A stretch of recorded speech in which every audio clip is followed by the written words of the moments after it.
Good afternoon, and welcome to our Emma and Adam Smith Society Eventcast, Stakeholder Capitalism and the Future of American Democracy. I'm Raihan Salam, president of the Manhattan Institute, and I'm honored to be hosting Vivek Ramaswamy, the CEO of Roivant Sciences. Vivek founded Roivant before his 30th birthday and was responsible for the largest biotech IPO to date, not long after. In addition to his success as an entrepreneur and investor, though, he is also an insightful thinker about many other issues in the larger public conversation. Recently, many of America's most prominent business leaders have argued it is no longer sufficient for executives to narrowly focus on earning a profit. Instead, business decisions should advance social causes. In op-eds for the Wall Street Journal, Vivek has pushed back against this new woke capitalism, questioning the wisdom of moving social activism into the corporate sphere. This topic is also the subject of his forthcoming book on woke capital, which will be published by Hachette Publishing Group next year. So I'm very glad he has agreed to speak with us today to give us some insight into his thinking and to preview what I'm sure will be an important book. Throughout the conversation, please feel free to submit your questions on whatever platform you're watching us on, and we will save some time at the end and do our best to get to as many of them as we can. Vivek, thank you for joining us. It's great to have you here. Thank you, Raihan. Glad to be here. Vivek, stakeholder capitalism has been championed by a number of luminaries, including the Democratic nominee for President Joe Biden, former Vice President Al Gore, and the 181 CEOs who signed the Business Roundtable's endorsement of stakeholder capitalism last year. In their statement, the Business Roundtable identified the groups they believe ought to be given the same consideration as shareholders: customers, suppliers, workers, and the wider community, which people take to be a byword for the environment. Interestingly, in a speech on the economy in July endorsing stakeholder capitalism, Joe Biden added the country as a stakeholder with a claim on business leaders. And there's reason to believe that this intellectual shift is having a real impact on markets. For example, the size of ESG funds, investment funds that prioritize environmental, social, and governance factors in their investment decisions, has grown by $70 billion since April of this year, bringing their total assets under management to $1 trillion. Why isn't stakeholder capitalism a sound response to concerns over inequality and climate change? What is this distinguished group getting wrong in your view? Yeah, sure. Look, I think this philosophy of capitalism has been on the rise actually for the last decade. It has accelerated in the last year, in the year of 2020, the year of COVID-19, the year of Black Lives Matter. It has quickly been crowned as the governing philosophy for corporate America. So there's no doubt about that.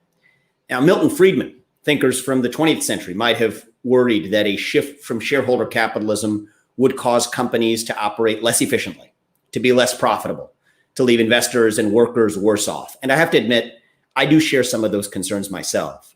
But Raihan, my main problem with stakeholder capitalism is actually different. It's that stakeholder capitalism demands that corporate leaders, people like me, play a fundamental role in determining and implementing our society's core values. And in order for a CEO to pursue societal interests in addition to shareholder interests, companies first have to define what those other societal interests should be. And that isn't a business judgment, it's a moral judgment. And so speaking more as a citizen than as a CEO, I got to say that I do not want American capitalists to play a larger role than we already do in defining and implementing the country's core political and social values. And I personally think those answers ought to be determined by our citizenry and answered through our democracy. In my opinion, business leaders like me have no special standing to determine whether, let's just take one question, whether a minimum wage for American workers is any more important than full employment. Or on the issue of climate change, whether minimizing society's carbon footprint is necessarily more important than raising prices on consumer goods. Those are issues that belong to our citizenry to determine through our democratic process. Let's take an example. I lead a biotech company. I have a lot of personal beliefs on matters that go far beyond drug development. I'm vegetarian. I don't eat meat because I think it's wrong to kill sentient animals for culinary pleasure. That's just a personal belief. We could talk about that another time. But I don't ban our employees from eating meat.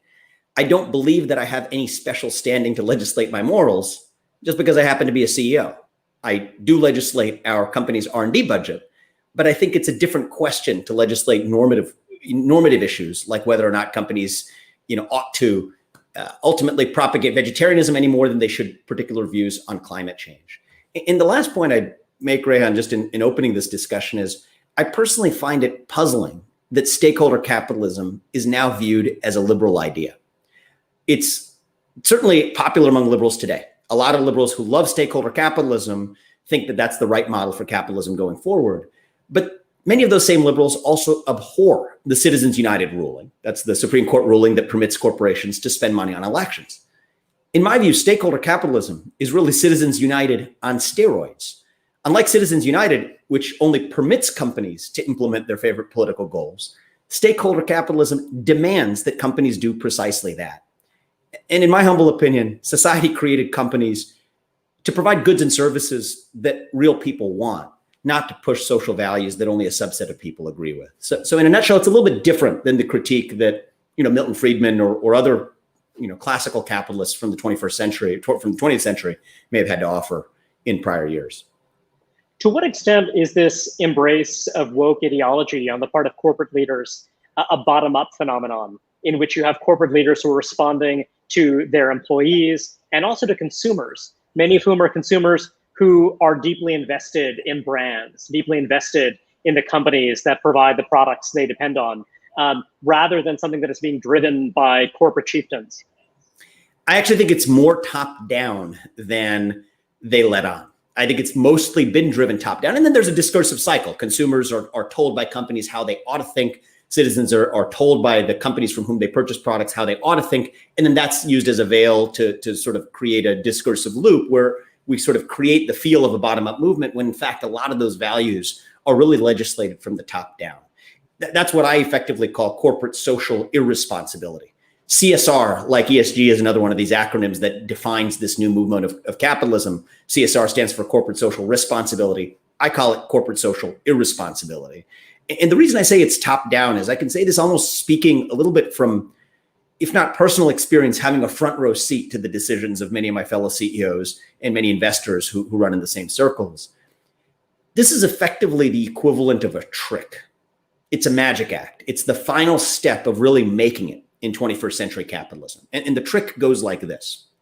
You pretend like you care about something other than profits precisely to make more profits. And so to give you some examples of that top-down trick that I think is ultimately perpetrated on our democracy, let's go through some examples. Examples even from this year. There's plenty of examples dating back over the last decade. Let's talk about examples over the course of the last 12 months. Goldman Sachs proclaimed that it wouldn't take a company public unless that company had at least one diverse director. Goldman was the sole arbiter of who counted as diverse, but that was the rule. The trick there, in my opinion, distracting you from Goldman's codified status as a member of a small cartel that effectively enjoys toll booth status as a gatekeeper for every company seeking to go public, thanks in part to securities regulations that were co-authored by that same cartel. All the while, and this is not to be conspiratorial about it, but I think it's really real, putting further into distant memory the government's, what I view as shameful 2008 bailout of Goldman Sachs and other companies on Wall Street, while Goldman Sachs' last CEO was the sitting US Treasury Secretary.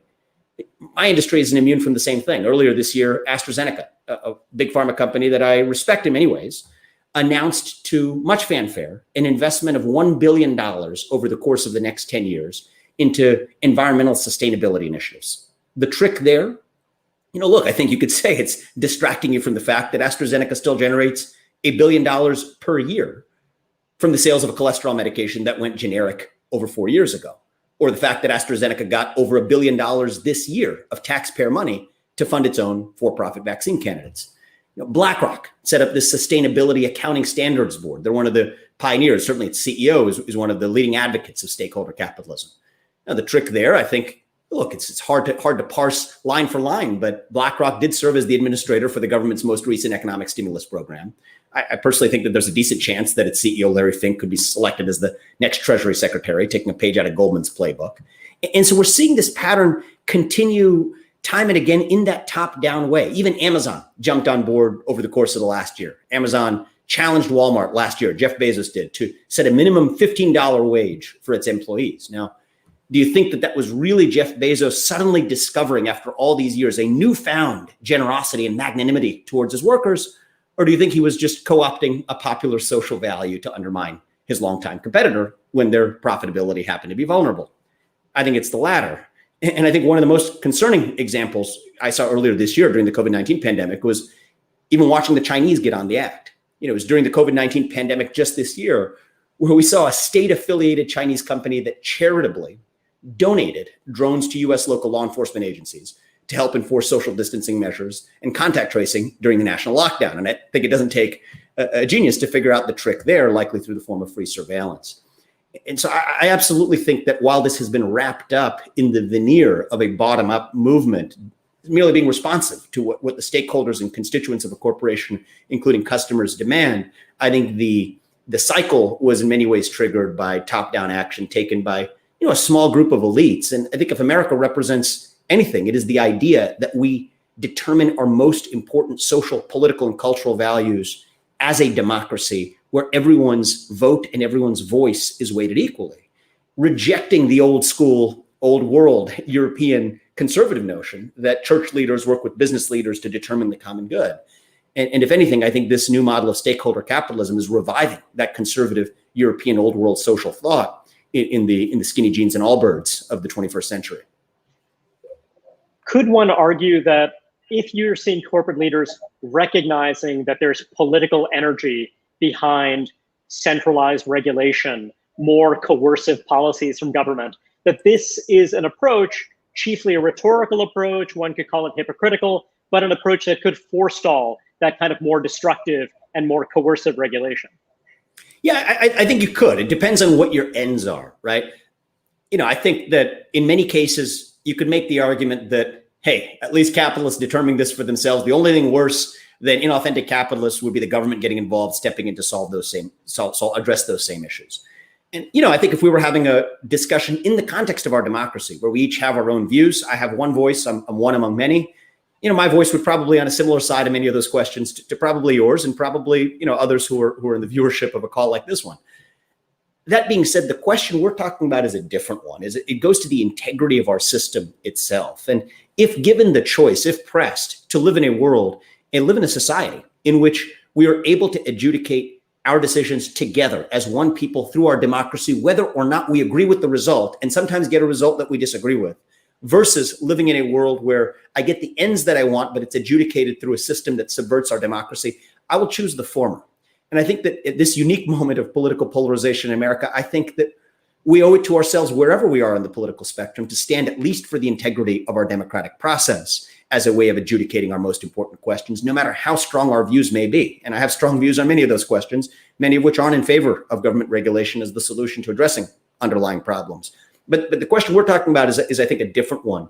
And I think it is the part of the reason I've become, to some degree, so outspoken about this issue is that I believe that calling out the corporate hypocrisy for what it is itself a form of small public service on the issue, where when American consumers are able to see past that self-interested veil, I think that alone moves the ball forward in terms of restoring the integrity of our democracy itself. Right? As a successful young capitalist myself, the thing I was supposed to do was shut up and play along with all of this. I was supposed to wear hipster clothes, be understated, applaud diversity and inclusion, muse on how to make the world a better place. And I have to admit, that's not a bad gig. But my reason for defecting from that more natural path is that trick is, I think, quietly wreaking havoc on American democracy. And I think that soon that damage threatens to become irreversible. It's creating a cultural shift in America from the top down. I think it happens to be ruining companies, but it's also, more importantly, dividing our country to a breaking point. And worst of all, it's concentrating the power to determine those American values in the hands of a small group of capitalists rather than in the hands of the American citizenry at large. And to me, that's not America, but a distortion of it. And so this new corporate culture of woke capitalism, I actually think, is playing both sides against each other to effectively perpetrate a fraud on democracy itself, not just as a bug, but as the essential feature of that new philosophy of capitalism. And to me, while I generally tend to believe that solutions are better delivered to the people, not necessarily through centralized government, but through other means, that's a separate question from whether or not we believe in the integrity of our democracy itself. Many of our viewers are business leaders or people who aspire to become business leaders. And you just touched on something that's of great personal interest to a lot of our audience. That is this question of when it felt safe for you to come forward and speak out on these issues. Is this something that you would recommend to other people, or is this something that is a path that's fraught with peril, given that you are potentially in a minority position within many elite companies, many leading companies? I'm curious if you could elaborate on that a bit. Yeah, look, I think that it is not without risk. I think we live in a moment where the greatest monopoly in the United States, I wrote about this in the Wall Street Journal recently, the greatest monopoly in American capitalism today isn't a price-fixing cartel. It is an idea-fixing cartel that is increasingly narrowing the bounds of acceptable debate, of acceptable exchange of ideas. And within the market, as our choice of consumer goods expands, our choice in the marketplace of ideas continues to narrow. And so I think it is going to be up to leaders, not only elected leaders at the top, but leaders in really every community and every sphere of our lives, to stand up for the values of the free exchange and deliberation of ideas, to let the marketplace of ideas ultimately determine which ideas represent who we are as a people. And so I think that that's not without risk. But if you're a leader, I think by definition, being a leader in part means being willing to take personal risks in order to make sure that other people don't bear the bad consequences of bigger risks. And I think that that's a personal choice for each person to make. But I think part of the choice that I've made, not in the way that I run my company, but really I'm really here in a personal capacity more than anything else, speaking as a citizen more than as a CEO, to be able to expose some of the issues that I've had a chance to see from the front row, taken behind the curtain through my own successful journey as an entrepreneur, that I wouldn't have seen if I was sitting on the outside as I might have been 5 or 10 years ago. So I feel some sense of responsibility to really expose what's happening behind the scenes, not for its own sake, but because I think American democracy needs to actually hear what's happening from the top down. Why is it that stakeholder capitalism has become so popular and pervasive over the last decade or so? Yeah, so I think there's two answers to that question. I think first is an important shift in society, and I think there's been a separate shift within business culture itself. I think perhaps more interesting is the broader societal shift. And the short answer is that it was a grand bargain engineered by Wall Street to apologize for the apparent failure of classical capitalism following the 2008 financial crisis. I think there's a lot of complex causes, but if I'm to give you a short answer, it traces back to 2008. In the 80s, the Reagan 80s, the Clinton 90s, the Bush early 2000s, whether you're on the center left, whether you're on the right, you favored the classical account of capitalism, that businesses pursue profits, that the greater good comes out of the pursuit of self-interested profit. Not necessarily on account of an intellectual argument, but simply on account of widespread economic prosperity, stock market success, whether you're Larry Summers, Bob Rubin on the left, whether you're Marty Feldstein, Greg Mankiw on the right, whether you're Clinton, whether you're Reagan, whether you're Bush. That was sort of the American conception, was really a love affair with the classical capitalist model, all the way leading up to about 2008. And the 2008 financial crisis, I would say, then changed everything about public perceptions towards capitalism. Public attitudes soured. The ugly stain on top of it was what I certainly view as the shameful 2008 government bailout of Wall Street. And before we knew it, at the end of 2008, the revolution was on Wall Street's doorstep. The Occupy Wall Street movement was quite literally occupying Wall Street. And then something curious happened.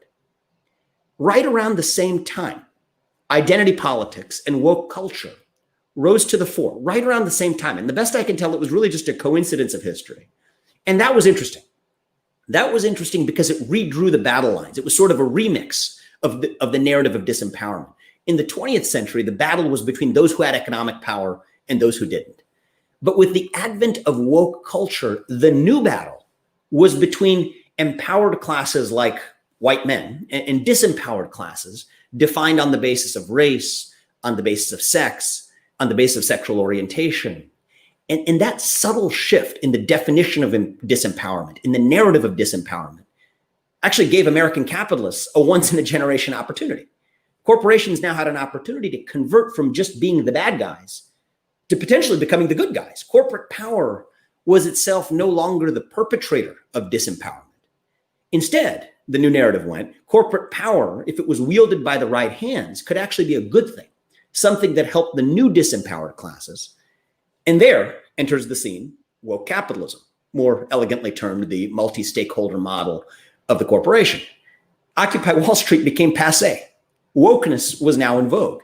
And the corporation now would no longer exist to serve just shareholders, but the interests of society at large, including, and perhaps especially, those who deserved the special protections that the rest of society had failed to afford. Women, persons of color, LGBTQ persons, people who are going to be disproportionately impacted by climate change. And I think that was one of the most quiet, subversive events on the left over the course of the last decade. Rand, I sent you this video beforehand. And if we have the technical capabilities, if we're able to put that up, I think the video, it's about 2 minutes, captures in a much more elegant way the phenomenon that I'm describing than anything else I could say. If we're able to put that up, that'd be great.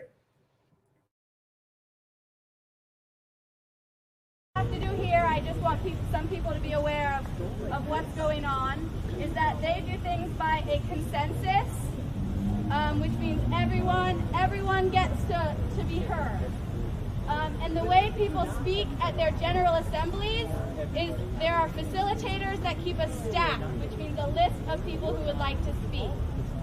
In New York, they use something called a progressive stack, which means if you have your name on a list and you come from a traditionally marginalized background, race, gender, ethnicity, anything that is traditionally marginalized, you get bumped up the list.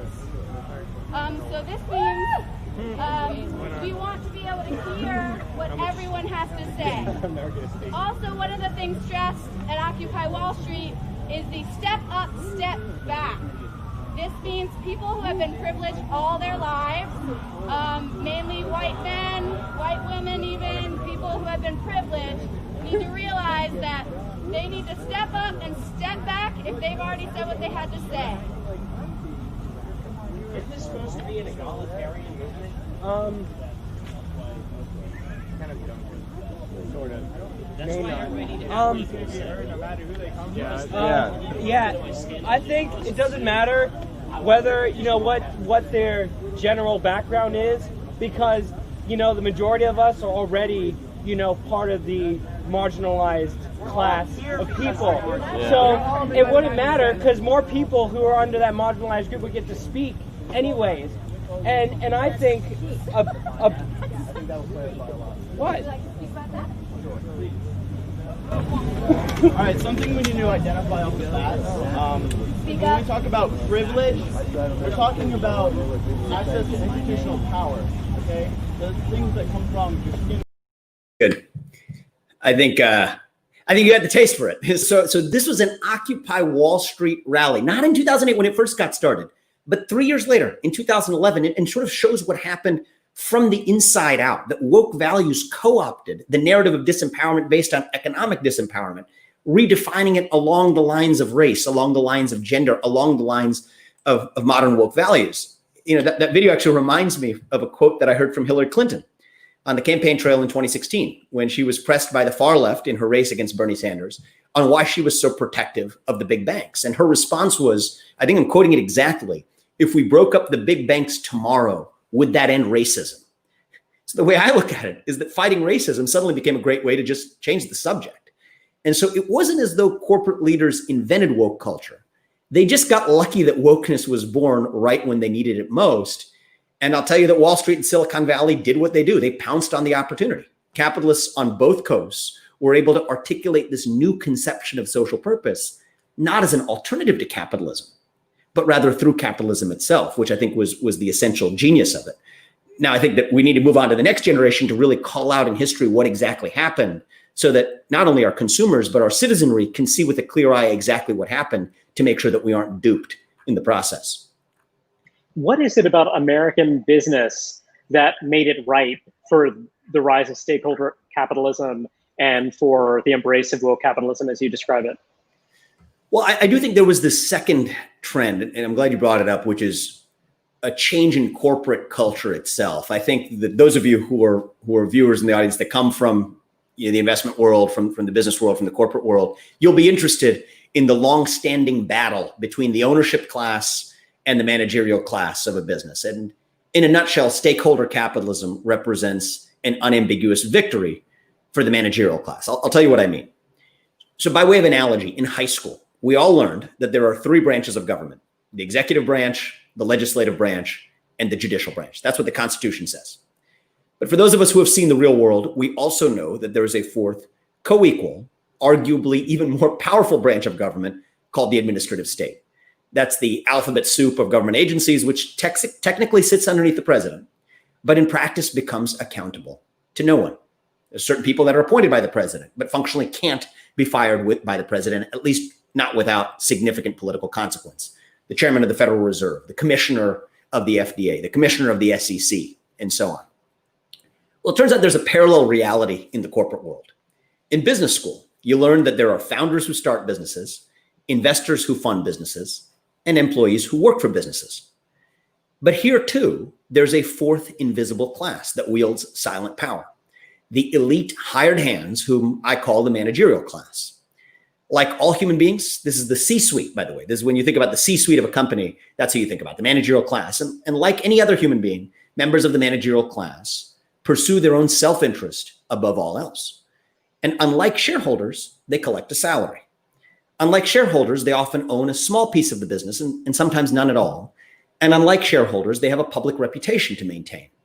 So unlike shareholders, as you'd predict, they care not only about financial power, but also about their social and cultural power.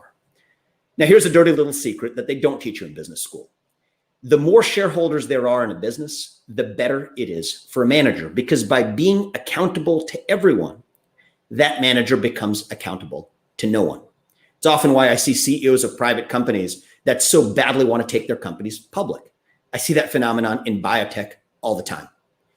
Now, stakeholder capitalism takes that impulse, that desire of the managerial class, and then supercharges it by saying that the manager isn't just accountable to shareholders, but to society at large. Those managers become accountable to everyone and therefore to no one in one fell swoop. Now, Rand, that isn't just an issue that's localized to business. I actually think it represents quite possibly the most important dividing line in our society at this moment in American history. And I know that's a big thing to say, but I actually think the real division in America today isn't between Democrats and Republicans. It isn't between the rich and the poor. It isn't between white people and black people. The real division is between the accountable and the unaccountable. The accountable are the people who actually have to work hard to maintain their positions. The unaccountable are the people who enjoy tenure, the people who enjoy union protection. The accountable are the people who can no longer make a livelihood if they actually fail to serve their customers. The unaccountable are those who enjoy toll booth status in the economy, often as a function of government regulation implemented by a government that they captured through lobbying. Think about the Goldman Sachs example from earlier. Stakeholder capitalism is important because it lays bare that battle between the accountable and the unaccountable, not just in corporations, but across America.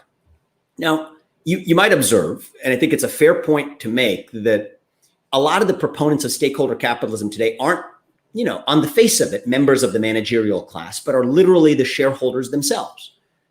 For example, BlackRock, aren't they an investor? What about pension funds that demand stakeholderist values? Pension funds demand companies abide by certain social values. Aren't they actually investors? Well, I think you need to take a magnifying lens to who actually controls the capital versus whose capital it really was. It turns out that members of the managerial class work at investment institutions as well. Larry Fink, he's the CEO of BlackRock. he's an investor. He's the manager whom BlackRock's shareholders have elected to run BlackRock. The person who makes the decision of where a pension fund invests its money is not the same person as the pensioner whose dollars are actually invested. And so I see this analogy, just like we see in government, the leaders of agencies in the administrative state, the elite managerial class in the business world is increasingly accountable to no one as well. And I think that battle between the managerial class and the ownership class is something, the victory of the managerial class over the last decade, I think in part accounts for the rise in popularity of stakeholder capitalism from within the corporate world as well. When you're looking at government, the lack of accountability in government, the idea of an administrative state that is not accountable to elected officials and what have you, the idea that government is so opaque, yet gaining more and more power. One thing that's striking is that the American public has lost faith in many, if not most, public institutions. There are rare exceptions, the military being one of them. But then you see a great deal of faith in a number of corporations. Amazon, for example, is a company in which Americans, whether they're on the right or the left, they have more faith in Amazon than they do in many core public institutions. Could that be part of the stakeholder capitalism phenomenon? The idea that when you're talking about accountability in government, you're dealing with institutions that have proven themselves ineffective, that have proven themselves unaccountable. Whereas when people are looking to corporations, they're looking at institutions that have, in some cases, proven very effective, proven quite able in their ability to deliver outcomes for their customers. So could it be that people are trying to take these effective institutions and make them vessels for the kind of social values they care about? Yeah, I think that's a good summary. Actually, I view it a little bit differently, where people are actually using corporations as the vessels, but rather the corporations have, companies like Amazon have done certain things incredibly well, providing a wide range of goods at low cost to a lot of people. That's what companies were designed to do. But over the course of the last decade, I think we have seen the problematic natural extension of that, which is the seizure of power, not just in the market, but in the spheres of our lives that extend beyond the market, the cultural spheres of our lives, the social spheres of our lives, and the political spheres of our lives. So I think that corporations have used the standing that they gained in the sphere of the market to be able to consolidate greater cultural, social, and political power in spheres outside the market, and then are using that to further consolidate their market power. And I don't think that our tools to think about the gatekeeper on the expansion of corporate power from the 20th century are really an apt vocabulary in thinking about the real essence of corporate power in the 21st century. In the 20th century, it was about antitrust law. And I personally believe that a lot of antitrust law is intellectually ill-founded in the first place. But even if we take the presuppositions of antitrust law as given, it's not a tool that is designed to police the use of market power to seize social power. It is designed to police the use of market power to further consolidate more market power. And then one of the questions that we got to think to bring the Borchian philosophy of the 20th century thought on containing corporate power into the 21st century is how we actually contain the scope of what these effectively unelected leaders are able to do, not in delivering products, because leaders shouldn't be elected to deliver products. That's what the market does. But how do we contain the scope of that corporate power to also influence our social, cultural, and political values? And so I do think that it has been, in part, the competence in delivering goods and services effectively that has increased public trust in companies. But it should only increase public trust in companies to do that thing, and to do that thing even better in the future, not to expand into the sphere of ultimately impacting the other aspects of our lives, which I do think that civic institutions, not just government, but civic institutions ranging from community institutions, religious institutions, educational institutions, nonprofits, the thriving set of activities that live beyond the sphere of the market ought to ultimately inform. And I think a culture in which companies are able to dictate the ways in which people define the non-market aspects of their lives is really a dangerous and dystopic world for what the future of America ought to look like. One dimension of woke capitalist discourse that many find grating is the contrast between US corporate leaders weighing in on domestic controversies around social justice issues, racial divides, and much else, while taking a very different stance when it comes to the internal affairs of, for example, China. You see this in the conversation around the NBA. It's many controversies around the treatment of Hong Kong and human rights abuses there, and also in Western China among the Uyghurs. So I kind of wonder, how do you make sense of that, the willingness to weigh in on US affairs and the relative reluctance to weigh in on internal affairs in China and other authoritarian countries? Yes, so you bring up an important point that a lot of people haven't touched on. I haven't really talked about this in other forums either, but it is my opinion that the biggest beneficiary of the rise of stakeholder capitalism on a global stage is actually China. And the reason for that is, even though Wall Street and Silicon Valley choose to, and the NBA for that matter, choose to push fashionable progressive ideas today on issues ranging from climate change to racial diversity, that could just as easily change in the future. And we should look at the ways in which, even in this past year, Beijing has successfully pressured American businesses to restrict US employees' speech about China. Companies ranging from Disney to Marriott to the NBA have caved to that pressure. There's a whole separate conversation to be had about our educational institutions. Universities like Princeton are now being policed by China as to what they teach about Chinese history to their students here in the US. So to me, it's hardly a stretch to then worry that corporate behemoths like Apple or Google or influential platforms like Twitter, all of which, by the way, have already collaborated with the Chinese Communist Party on the regulation of acceptable speech in China, could then bring those same standards of acceptability here to the US as well to appease their CCP-affiliated stakeholders. Let's talk through some examples. Twitter suspended the accounts of Chinese activists ahead of the 30th anniversary of Tiananmen Square. Apple removed songs from its iTunes store that reference Tiananmen Square. Apple has outright banned the Taiwanese flag emoji in Hong Kong and Macau.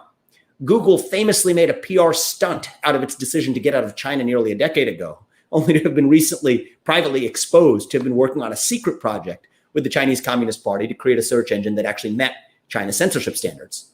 So I'd say that kneeling for Black Lives Matter and trying to take credit for that on an NBA game is one thing, but censoring speech in favor of the Chinese Communist Party is quite another. And in my opinion, that is the true poison fruit of stakeholder capitalism in action. Because if society demands that CEOs improve society, then it entrusts those same CEOs with deciding what a better society looks like. Under stakeholder capitalism, who gets to decide who counts as a stakeholder? One company might decide that it's the Black community. Another company might decide that it's the Chinese Communist Party. And for a company like Apple, which factually generates tens of billions of dollars in sales each year in China, the CCP absolutely counts as a stakeholder. And so that fact means that multinational companies like Apple and Google are effectively at risk of becoming something like Trojan horses for advancing the interests of the CCP here in the US, rather than the other way around. And so the way I look at it is the rise of stakeholder capitalism on a global stage is a competitive advantage for dictatorships over democracies. It is a competitive advantage for China over the United States. And here's why. In liberal democracies like the US, if a business is to have stakeholders other than shareholders, it's unclear who counts as one of those stakeholders. But by contrast, in a place like China, the answer to that question is clear. There's one stakeholder other than shareholders. It's the ruling Communist Party. And so I think this is a question of not just commercial importance, but geopolitical importance that we ought to think about in a much more careful way. There's a tension here that Luke in the audience has identified that I want to run by you. So the question from Luke is, Vivek says companies go woke as a profit strategy, but thinks it's degrading our democracy. Is it business's responsibility to forego profits to advance some civic goal? Now, to put this in the context of your remarks on China, one could argue that the NBA recognizes that it has a relatively youthful audience. Its audience shares certain political sensibilities, and so advancing certain social justice messages is profit maximizing behavior. Whereas with the Chinese audience, it's a very, very different set of considerations. They're operating in a different environment. So it could be that even if the veil is taken away, we recognize this as profit-seeking behavior, the underlying behavior is going to be the same. What do you make of that? I want to address Luke's question precisely, and then you raised a slightly separate point, which I think is important. Actually, let me just address one point you raised because I think it's important to clarify. On the NBA and Disney and Marriott, I'm not talking about examples of adhering to local laws and regulations. I'm talking about US companies regulating US speech of their US employees on account of their CCP stakeholder attitude, right? The NBA is able to imprint Black Lives Matter on its court, is able to ultimately put it on the jersey of every player, yet is silent, purposefully silent about what's happening with Uyghurs in China. And it's not because the NBA necessarily has a different point of view. It's ultimately taking their profit-oriented interest in China into account when making that decision. So what I want to come back to, though, is Luke's question, which is, okay, well, aren't companies just doing the thing that I'm saying companies should do, which is to pursue profits? And if they're going to be more effective at pursuing profits by espousing and publicly promulgating these woke values, isn't that a bit of a puzzle? And I think it's a good question. So though it may sound like I am being critical of companies, I'm actually, my essential point is a slightly different one. I think that we as a society, speaking not as a CEO, but as citizens, ought to view those actions with deep skepticism. that we as a democracy ought not demand of companies that they do anything other than the pursuit of profits, that Joe Biden as a presidential candidate should not demand that companies do anything more than pursue profits. And if it then turns out in that world that companies are going to do what they need to do in order to make a buck, great. That's what society created companies to do. But the societal consciousness about understanding exactly what's happening rather than conflating their profit-oriented behavior with moral behavior is in part the solution itself. And so I'm not saying that companies should be prevented from doing this legally, far from it. I think that would be a terrible idea. I think I'm not even saying that companies are necessarily engaging in some type of nefarious, some sort of act that we should view as a corporate sin to be able to promulgate a social value if they think that's going to be more likely for them to make a buck. But what I am calling for is for us as a society to see through that for what it is. And the irony is that once we do, companies will no longer be able to actually make a buck by doing it anyway. So I think it's a good question, and it's important to put a fine point on what the actual solution is versus isn't. Raul has a question. If Biden wins and enacts an expansive agenda, would that deflate woke capitalism? Would it be superfluous in a new era of big government? Yeah, I don't know. I'd have to think about that, and I don't know what that expansive agenda would contain. That sort of makes that sort of gets into the realm of making political sociological predictions. That's not really my expertise, and so your guess would be as good as mine. I do think that we're going to see with this the evolution of woke culture is either by 2024 this is going to be a lot worse than it is now, or it will have subsided and been diluted by other issues that really drowned it out. And I'm not sure which of those two directions we're going to see evolve over the course of the next few years. Robert asks a skeptical question. Is there really a narrowing of ideas taking place, or is that only descriptive of the experience of well-educated professionals making their careers and lives in a handful of cities? If you're not subject to these social constraints, you have a lot of center-right media and a largely unregulated internet conversation.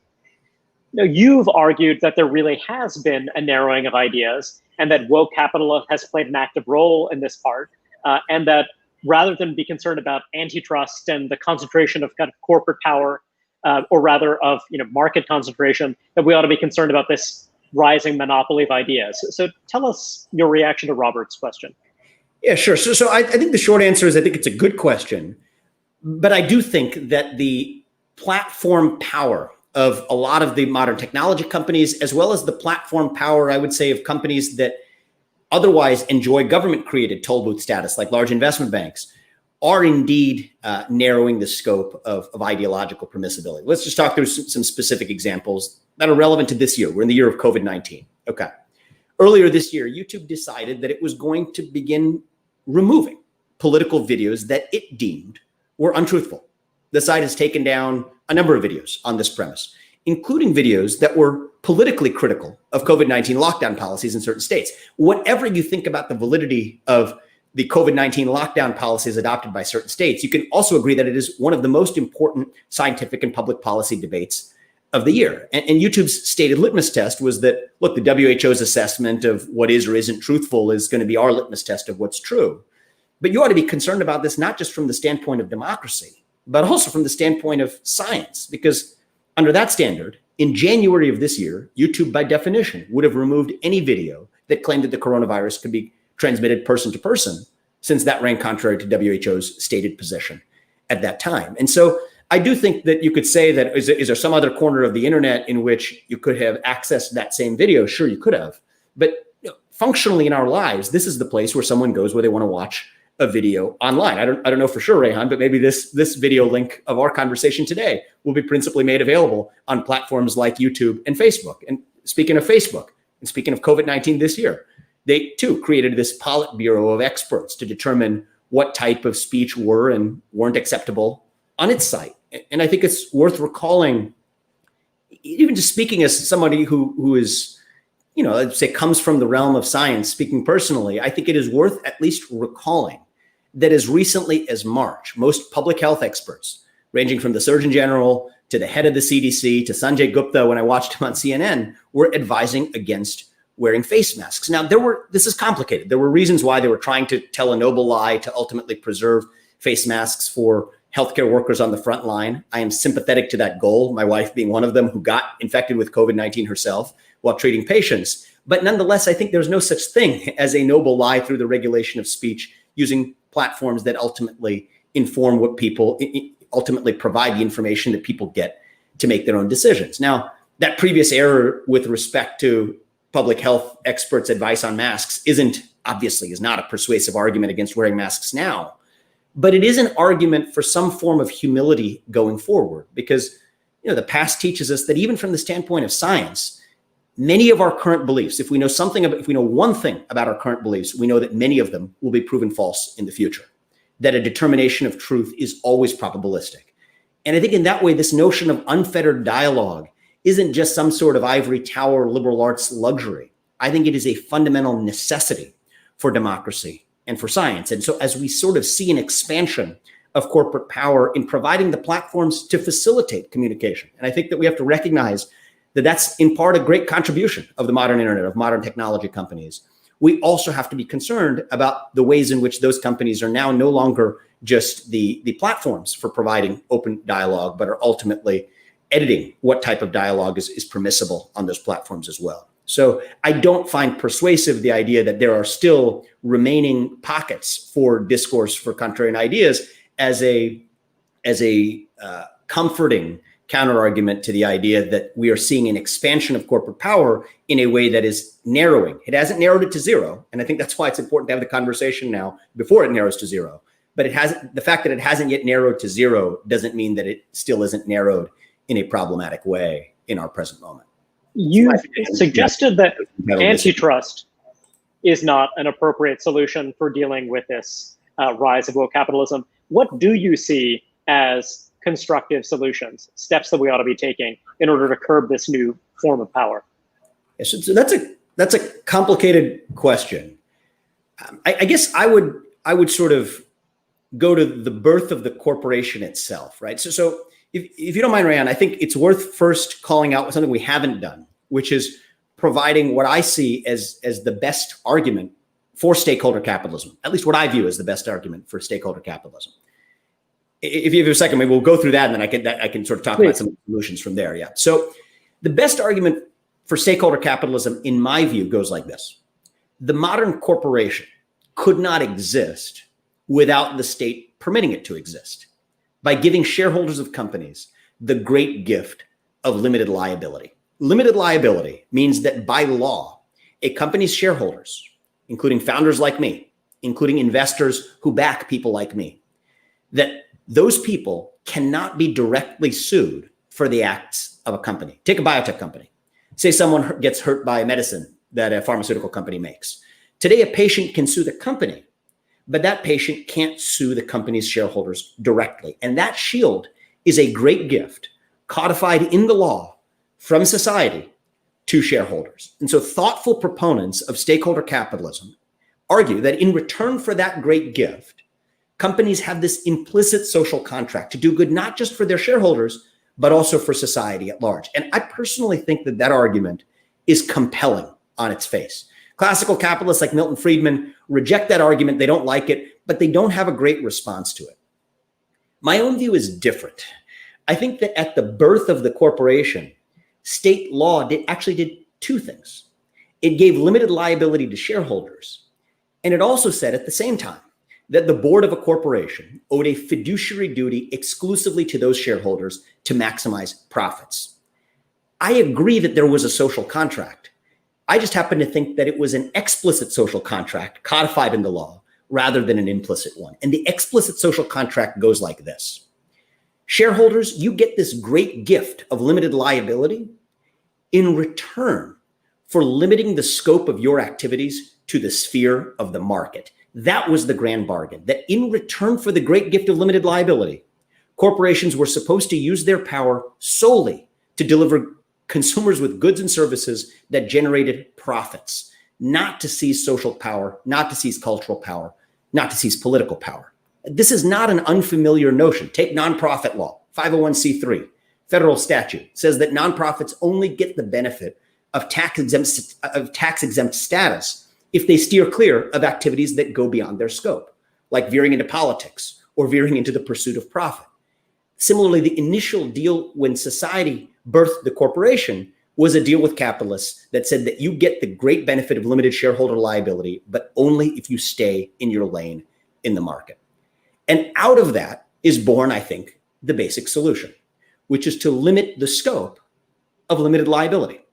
So corporations' activities which go beyond the sphere of the pursuit of profits should no longer be shielded, should no longer shield its shareholders from limited liability. Now, of course, if a corporation is selling goods or providing services for profit, I don't think its shareholders should be sued. There was good logic for why we decided in the first place that there was limited shareholder liability. But what if BlackRock demands that a company, one of its portfolio companies, take steps to prevent climate change? I certainly think BlackRock should be legally permitted to do that. But I also don't think that BlackRock should enjoy the benefit of limited liability for a portfolio company's advocacy work on a social issue. So let's say you have an aggrieved consumer who pays higher prices for goods because of that energy company's decision, or an aggrieved an employee who loses his job because he ultimately was the casualty of a decision that energy company made. If that consumer or that employee wants to take legal action, is aggrieved and wants to be compensated for it, they should be able to not only go after that company, but in principle, they should be able to go after BlackRock directly for that narrow set of actions, not for its profit-oriented activities, but for the set of activities that go beyond the pursuit of profit. And I predict that simple change will end stakeholder capitalism as we know it. That's not a form of regulation. In a certain sense, it's a form of deregulation by limiting the scope of this great gift of limited liability that the state gave to a corporation's shareholders in the first place. Now, of course, what's BlackRock's response to that in that hypothetical example going to be? Oh, no, just kidding. It really wasn't about the pursuit of social values. It really wasn't about climate change. This was just about the long run pursuit of profit for that company. And that could be a valid defense if they could prove it.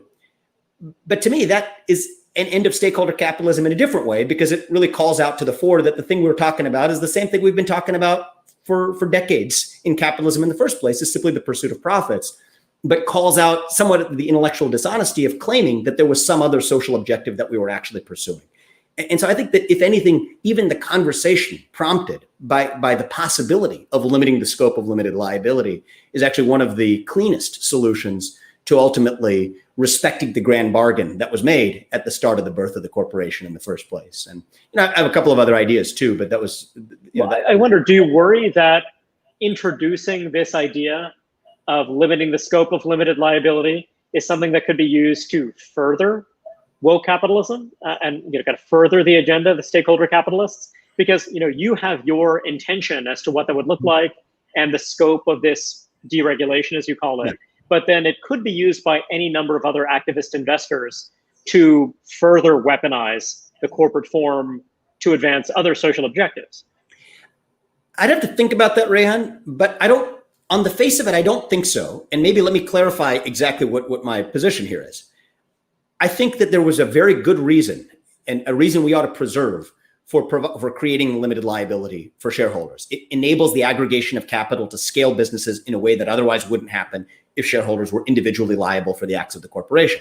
I think we should keep that intact insofar as it applies to the sphere of the pursuit of profit through selling goods, services, et cetera, the very thing that a business was created to do. And I think it would actually be an affirmative defense. I mean, if we're to play it out in a legal form, it would be a basis for a court to sustain a motion to dismiss on grounds of lacking standing or on grounds of being outside the scope of what an individual was able to bring against a company if the company is able to prove at the first instance that it was actually in service of the pursuit of profit.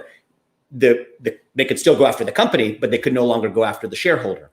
So as long as you're preserving the scope of limited liability for the pursuit of profit, you're actually clarifying the original intent of what society created corporations to do, to provide goods and services to people, to pursue profits, and ultimately not to use that great gift of limited liability as a source of power to seize cultural power, political power, or social power. So I'd have to think about it more, and I'd love to maybe hear if you could lay out a particular example. We could think about it on the fly.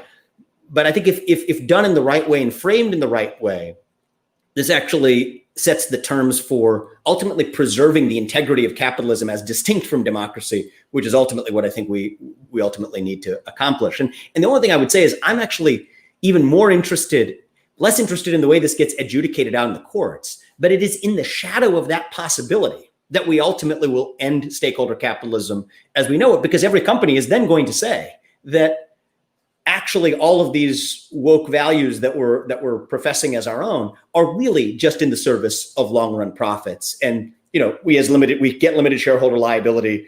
We don't want our shareholders to be sued. All of this is just about the pursuit of long run profit. Then that's fine. But I think that makes very clear for society and reduces the risk that I outlined in response to Luke's question, which I actually see as the main issue, is when American citizens are duped by the idea that these corporations might actually be pursuing social good when in fact they're only pursuing profits. And by making that an affirmative defense, we ultimately force corporations to actually say the essence of what's going on. So it's really less as a legal lever than creating the conditions in the shadow of which the illusion of stakeholder woke capitalism goes away. We only have a few more minutes left, so I want to ask one question. One of the most persistent arguments raised by the partisans of stakeholder capitalism is that shareholder capitalism is excessively short-term in its orientation, and that, for example, we are not getting the investment in basic science, we're not getting the investment in research and development to yield breakthrough innovations that we really need. Now, you're obviously an entrepreneur in a sector that depends on research, that depends on innovative products. So I wonder if you could offer some thoughts on whether or not corporate capitalism as it exists in 2020 America is actually yielding those kind of breakthrough innovations that we need, if that part of our capitalism is sufficiently healthy. Yeah, no, look, I think that's a common argument from advocates of stakeholder capitalism, that it's actually the pursuit of the straw man of short run profits is actually the bad guy. The pursuit of short run value is the wrong way to sacrifice long run shareholder value.